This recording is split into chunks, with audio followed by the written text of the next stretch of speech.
Welcome to the Liquid Late Nights podcast.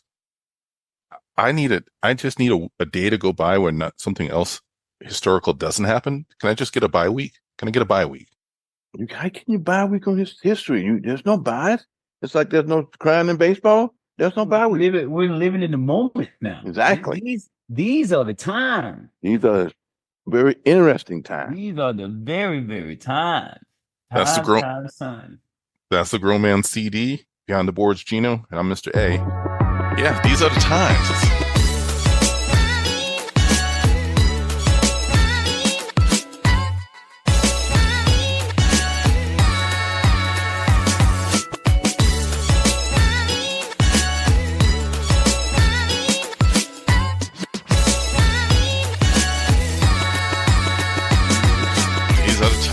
Speaking of the times, we had a little family gathering yesterday for celebrating our grandmother's 94th birthday. I mean, what a blessing to be 94 years old, out here enjoying fruits of your labor.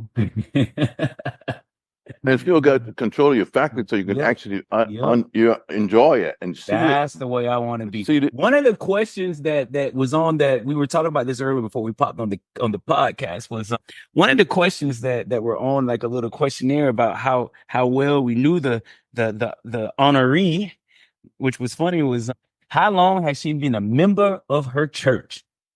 60 years. Yeah. Member of the same church, 60 years. Now talk about dedication. Talk about faith. That right there, man, that touched me for a moment. I was like, 60 years. That's a commitment. But we had a good time yesterday. It was great to see family from old, new. People came in from as far as upstate New York, Alabama, Atlanta, Houston. Yeah, all over. So it was a good little evening. And you brought up something, CD, a little earlier about, the stories and things. The stories that they were like, because I was talking to the pastor this morning. Sometimes when you go to events, people will get up and say stuff just because they feel they need to get up and say something so you can see them. Yeah. But yesterday, that's true though. But yesterday, it was a certain spirit in there, and people who got up and said things, they were in earnest. It was in earnest. And for me, I was sitting there trying to recognize some people because, again, I'm older, so some people in the other generation, I know who they are. It's like when one of my younger cousins was talking about her mother. Now, I knew her mother, my auntie Hattie, her dad, and she was saying things like her mother died in her 50s, and both her sisters died in her 50s, and she was already made to her 60s now. She was proud of that to try to get, and that was like a touching thing because you don't think about people go through their lives and they think about these kind of things, and said, here I'm here and I'm going on, I'm living their legacy because they all passed like in their 50s, and I was like, wow, that's you know what I mean? Yeah, it was, and that was, and that's what she wanted to say, and that was so strong, man. I was sitting there going like, hey, dude, you got a handkerchief? What's up, Mirror? There were some moments where there were tears coming down, and I will tell you this: just looking at that table of brothers and sisters, you guys, my aunts and uncles, their spouses, my parents. It was a good sight to see. A lot of my cousins, their cousin who were doing the hosting always does a great job. She is a master of ceremonies, mistress of ceremony, whatever you want to call it. She can control the room. She's very observant. So I have to give mad props out to my cousin Lakia. She's one of them. She's a beast. And I was explaining a little bit to my friend about that. I said, well, it's like, and it's not like it is, it's like when people immigrate to a different place, some family people come. So when the family came down into Florida in the late 40s, early 50s, then someone else comes, they want to leave, they'll come and stay with us because when Henry was bringing up a story and author of the story about all of us, somebody else used to live in the house together and stuff, because that would happen if a cousin or one of their sisters or brother came from Alabama to Florida, then they would live with you until they got to find a place, and it would just be a lot of people. And so we learned to grow up together and live like that. And I just hadn't thought about that in a long time. But these people were telling these stories like that. Yeah, I was certainly moved, because it's true. You know, and again, Arthur had a way of putting to it. We lived in, what did he say, a house and a half, or some insane thing he said, but he was correct. Yeah. I know what he said. He said bedtime, every room in the house became a bedroom. Every room was a bedroom. They didn't have their own room. You know, because they ever had rollaway beds, and you full up in the morning time. So that was just very well, because that way for younger people, I think, in the family, they could chart the progress, because these people, they grew up, they already got this stuff and the technology and all these different things now. But you have to understand, the foundation for that is like the people talking about picking them apples or picking them oranges or whatever, like, you know, the harvest and stuff like that. People doing different things now, but it was that part of it, But the other part of it too, which is also great, is that we had a room full of entrepreneurs. Yeah.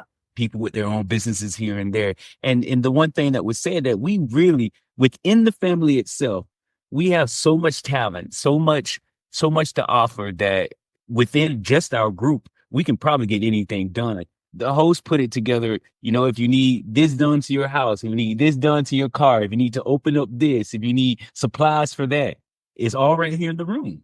First thing was connect. I thought it was cool. Connect. Yes, I agree with that. That was just wonderful. You know, I was certainly, when the Rivers, the brothers came up there, and they all came in from Atlanta, and I lives in, I forget what Arthur lives, some place in the Midwest, and of course the other Fred Senior lives in Alabama there. But it was like days, said some things, and then when Kelvin tried to talk, he said he got it all out, but he cried through the whole thing. Yeah. I mean, it was just, man. I mean, it was a good birthday celebration.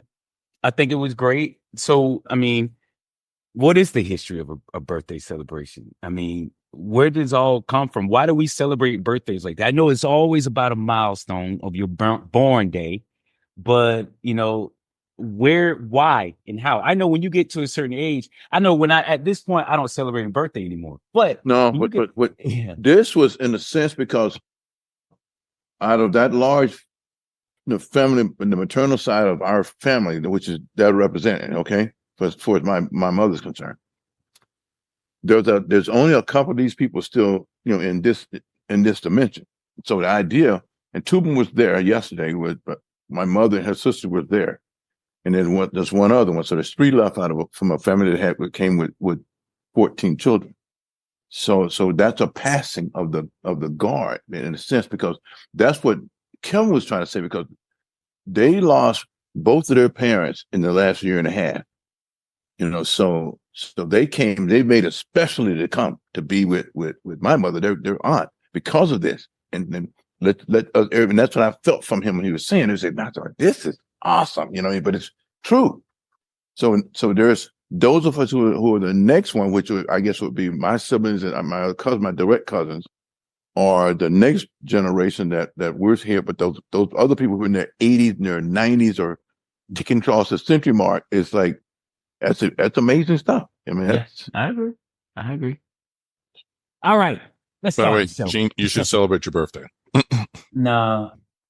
I would you can do it as, you just take it to reflect on the past year, look forward to the future. I mean, it doesn't have to be a big thing. I would celebrate birthdays. I never did it, but so I don't know. Yeah, we celebrated your birthday back in Alhambra. We had a great little party with your face. That was the first party I ever had in my life. Really? When I had that birthday party. Yeah. Really? Yeah. Okay. And Sid, the one that did that, I had no, you know. So anyway, no, it was no. But anyway, I get it. All right. And then, of course, this year was something different. Yeah. I've gotten better. I think getting involved with my wife's family, they celebrate birthdays way more than I ever did growing up. Yeah, so, you had a big birthday weekend this weekend, didn't you? Yeah, for the wife. Yes. And not so much. We went out to a nice brunch. Yeah, we're on tour. Epcot. No, we didn't do Epcot. Oh, I thought you were the Animal Yeah, Kingdom. that we had to change some plans because of some people are still sick and whatnot. So 10 for it. Yeah, there was a lot of changes, a lot of plans. But you get out and you celebrate, enjoy each other's company, and you move on. Make it easy.